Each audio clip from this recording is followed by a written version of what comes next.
Fala, família do Cangaço Eterno, tudo bem com vocês? Eu espero que sim. Para quem não me conhece, eu sou o Elton Araújo e mais uma vez estou aqui trazendo um vídeo novo no nosso canal. De antemão já vou pedindo para que você deixe o seu like neste vídeo. Se você não é inscrito, por gentileza, se inscreve. Ativa o sininho de notificações para ficar por dentro de tudo que acontece aqui. Aí embaixo tem um passo a passo explicando como é que faz. É super fácil. Sem mais delongas, vamos para o vídeo. Sr. Pereira, mais que um chefe, foi sem dúvida um grande professor de Lampião. Muitas das táticas de guerrilha que Lampião desenvolveria mais tarde foram aprendidas com Sr. Pereira.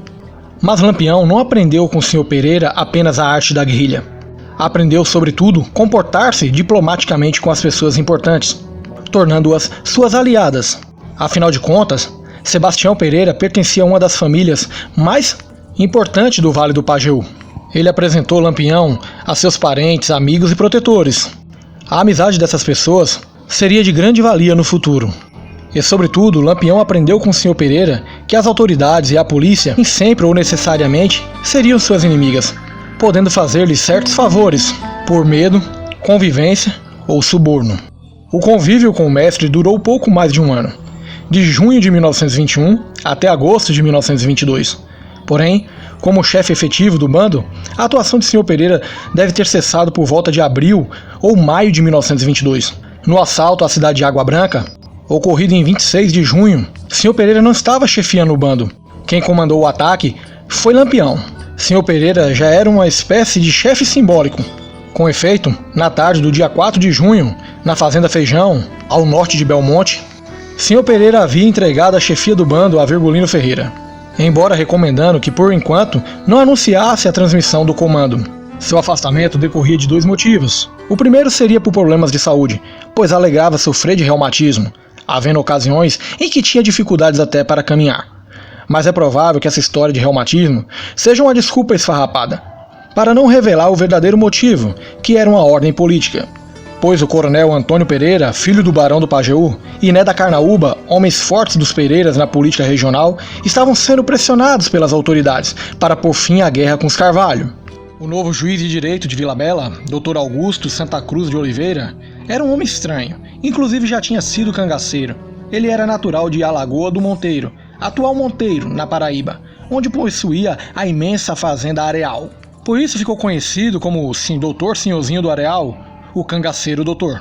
Lá instalara seu bando, depois de ter renunciado ao cargo de promotor público em virtude de crimes que lhe eram atribuídos.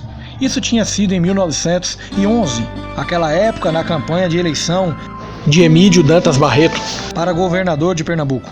Augusto Santa Cruz visitara o coronel Antônio Pereira em sua fazenda Pitombeira, oferecendo-lhe irrestrita solidariedade. Com a vitória de Dantas Barreto, Santa Cruz passou a ter em Pernambuco o apoio que lhe faltava na Paraíba. Absolvido de seus crimes, foi nomeado juiz, tendo trabalhado em várias comarcas de Pernambuco. Em 1922, no governo de Sérgio Loreto, o ex-chefe de cangaceiros voltava a Vila Bela, agora como juiz de direito, na condição de amigo da família Pereira. Augusto Santa Cruz teve uma conversa com Né da Carnaúba, fazendo-o ver que devia aconselhar Sr. Pereira a largar o cangaço. E aí entra em ação a figura do Padre Cícero. O velho sacerdote, líder político, sentia-se incomodado com a ação de Sr. Pereira, que no início do ano tinha lutado no Ceará, dando cobertura ao major Inácio do Barro. O padre Cícero escreveu uma carta ao coronel Antônio Pereira, seu grande amigo, recomendando que tomasse providências para terminar aquela luta com os Carvalho, dizendo que desarmasse Sebastião Pereira e o mandasse ao Juazeiro, que ele o enviaria para muito longe, a fim de acabar de uma vez por toda com aquela questão. Em face dessas circunstâncias, Né da Carnaúba reuniu uma espécie de conselho de guerra de sua numerosa família, com a presença inclusive de Sr. Pereira. A reunião se deu no dia 8 de agosto de 1922, na Fazenda Carnaúba. Né explicou aos familiares da pressão que vinha sofrendo e repassou a sugestão do padre Cícero para os membros do clã.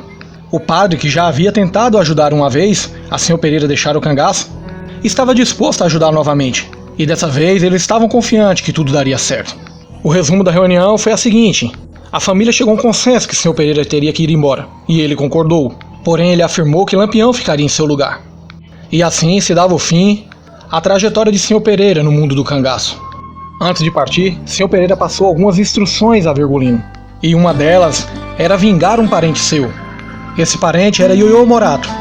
Ele havia levado uma surra sua mulher e as filhas também. O mandante de tal ato, o coronel Luiz Gonzaga Gomes Ferraz, adversário político dos Pereira, que residia em Belmonte. Lampião disse que para o Sr. Pereira que viajasse tranquilo, pois em sua cabeça o serviço já estava feito. Lampião sempre se notabilizou por cumprir as suas promessas, e ele jamais deixaria de cumprir a feita ao seu ex-chefe, Sr. Pereira. Irei abrir um parênteses nessa história para explicar o motivo da desavença de Ioiô Morato com o coronel Gonzaga. O episódio ainda era resquícios das desavenças históricas entre as famílias Pereira e Carvalho. Ioiô Morato, fazendeiro em Belmonte, Pernambuco, parente de Sr. Pereira, havia tido um problema com o coronel Luiz Gonzaga Gomes Ferraz, prefeito e intendente daquela cidade, ligado à família Carvalho, porque apesar de serem compadres e amigos, Ioiô votara contra sua chapa na eleição para prefeito. Aborrecido com o fato, Luiz Gonzaga aproveitou o ensejo da passagem de uma força policial do estado do Ceará que tinha andado por Pernambuco à procura de jagunço de José Inácio do Barro e fez um conchavo com o comandante, o tenente Peregrino Montenegro, para que a volante fosse a fazenda São Cristóvão, pertencente a Ioiô Morato. A orientação era que desse uma surra nele. Os soldados fizeram mais que isso, saquearam a casa, maltrataram o fazendeiro e fizeram propostas obscenas às mulheres da família. Ioiô, profundamente desgostoso, sentindo-se desmoralizado, deixou de ir à cidade, não tirava a barba nem cortava o cabelo. Lampião procurou Ioiô Morato e disse ao que vinha. Morato ponderou que não queria vingança, entregava tudo na mão de Deus. Lampião insistiu. Eu prometi a Sr. Pereira que iria resolver esse negócio, e vou resolver. Vá tirar essa barba e cortar o cabelo, seu Morato. Quero que o senhor vá comigo para ver essa coisa. Vão se arrepender do dia que pensaram que o senhor não era homem. O coronel Luiz Gonzaga, também conhecido como Major Gonzaga, além de fazendeiro, era também comerciante, dono do maior armazém da cidade, vizinho da sua residência, na Praça da Igreja. Lampião entrou em Belmonte com uns 70 cangaceiros na madrugada de 20 de outubro de 1922. Levava em sua companhia o jovem Tiburtino Inácio de Souza, vulgo Gavião, filho de Zé Inácio do Barro, amigo de todas as horas de Sr. Pereira. Chovia muito, Gonzaga e os vizinhos acordaram com os estrondos, que a princípio pensaram ser trovões, porém eram os cangaceiros derrubando o portão do muro, e em seguida a porta da cozinha a golpes de machado. Um vizinho foi correndo avisar ao sargento José Alencar de Carvalho Pires, conhecido como Senhorzinho Alencar, tido como sujeito valente, dotado de uma pontaria invejável. Embora na cidade houvesse 7 soldados, alguns moradores se juntaram à polícia e logo começaram a atirar dos telhados e das janelas das casas próximas. Os primeiros a entrar na casa foram Livino e Cajueiro. Na sala de jantar, toparam com Dona Martina, mulher de Luiz Gonzaga. Cadê o Major Gonzaga? Perguntou Livino. A mulher, assombrada de medo, respondeu: tá aí. Os cangaceiros espalharam-se pela casa, vasculhando cada cômodo. Casarão enorme, com um corredor central. Quartos de um lado e de outro. Livino entrou no quarto do casal, olhou atrás da porta, debaixo da cama, e escancarou os armários. Nada do homem. Ao ouvir um ruído no sótão, Livino subiu a escada, forçou a porta e meteu a cabeça para espiar lá dentro. Mas o sótão era muito escuro. Gonzaga, de pijama, com uma pistola Browning na mão, recuou para o fundo do compartimento. Por azar, uma tábua do assoalho arrebentou e ele se atalou-se no chão, na sala da frente. Com a perna quebrada, ele entrou no quarto e tentou soltar da janela, mas foi agarrado e arrastado de volta à sala. Ioiô Morato aproximou-se manejando o rifle cruzeta. Gonzaga regalou os olhos, levantou os braços, as mãos espalmadas e trementes, suplicando clemência. Ioiô deu-lhe 3 tiros, 2 no coração e 1 no meio da testa. Lampião abaixou-se, tirou a aliança do coronel e enfiou nela o próprio dedo médio. Contemplou a valiosa joia e calculou: este vale pelo menos um conto de réis.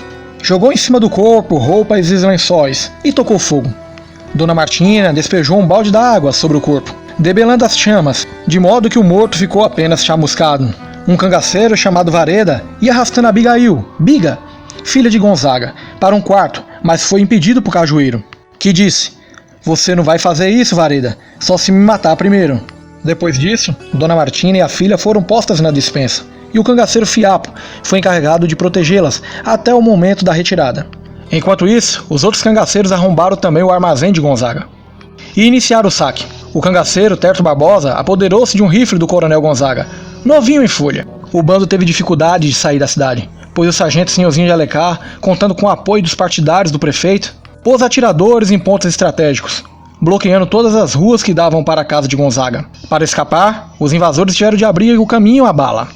Terminada a luta, 3 integrantes do bando tinham morrido. Embora dos 3, apenas um tenha sido morto em combate, o cangaceiro João Porfírio, vulgo Berdo. O outro que morreu foi o cangaceiro José Dedé, vulgo a Baliza, um dos mais notáveis cangaceiros do Sr. Pereira. Mas depois se soube da boca de terceiros que quem matou foi o cangaceiro Antônio Rosa, que tinha recebido certa quantia da família Bernardino de Água Branca, Alagoas, para liquidar a Baliza, por ter este ofendido pessoas daquela família, o que foi feito de forma dissimulada, dando a impressão de que o cabra tinha sido atingido pelos defensores da cidade. Existe uma outra versão para a morte de Baliza. Nessa, o mandante do crime seria Lampião. O motivo? Com a saída de Sr. Pereira do cangaço, Lampião assumira o bando, e isso causara profunda revolta em Baliza, cangaceiro com mais de 6 anos no cangaço, um dos mais valentes e com mais experiência. Ele imaginava assumir o bando e vinha revoltado com a escolha de Sr. Pereira. Lampião, homem frio e calculista, inteligente, sabia que Baliza, dotado de uma mira invejável, era uma pedra em seu caminho. Então teria dado ordens para Antônio Rosa dar cabo do valente cangaceiro. Baliza teria sido morto pelas costas. Enfim, o cangaço e suas versões, e as dúvidas que sempre irão existir. A terceira morte ocorrera logo na chegada do bando a Belmonte, e por pouco não acarretara a suspensão do plano de ataque à casa do Coronel Gonzaga. Quando um primo de Ioiô, Antônio Pereira da Silva, Toinho da Cachoeira, filho de Sebastião do Baixo, sofreu um ataque cardíaco fulminante, morrendo sem disparar um tiro. Ioiô Morato mandou levar o corpo para a casa de um amigo, para que depois se providenciasse o seu sepultamento. Neste combate, vários homens saíram feridos, entre eles o próprio Ioiô Morato, que foi atingido na mão, ficando com o dedo inutilizado pelo resto da vida. O cangaceiro Neco Barbosa recebeu um tiro na perna. Cícero da Costa foi ferido no pescoço. Pilão foi baleado nas 2 pernas. Também saiu ferido José Pereira Bizarria, parente de Ioiô. Da parte dos defensores, além do coronel, morreram o padeiro Cícero Januário e o soldado Heleno Tavares de Freitas, ficando muita gente ferida. Estava feita a vingança, conforme Lampião havia prometido a Sr. Pereira. Após esse episódio, Ioiô Morato refugiou-se em sua fazenda São Cristóvão, que ficava a apenas 10 km de Belmonte. Porém, sentindo-se inseguro, foi viver a proteção da poderosa família dos Feitosa, na fazenda Malhada, no município de Parambu, nos sertões de Inhamuns, no sudoeste do Ceará, perto da divisa com Piauí. Consta que depois que se mudou para Jacobina, na Bahia, não voltando mais a Pernambuco. Bem, e assim se deu o cumprimento da promessa de Lampião ao antigo chefe Sr. Pereira, dando cabo da vida do Coronel Gonzaga. Fala, família do Cangaço Eterno, terminamos por aqui mais um vídeo, espero que vocês tenham gostado bastante. Se você nos acompanhou até aqui, não esqueça de deixar seu like. Se não é inscrito, por gentileza se inscreve. Se já for inscrito, muito obrigado. Me despeço por aqui, um forte abraço e fiquem todos com Deus. Lampião diz que é valente, é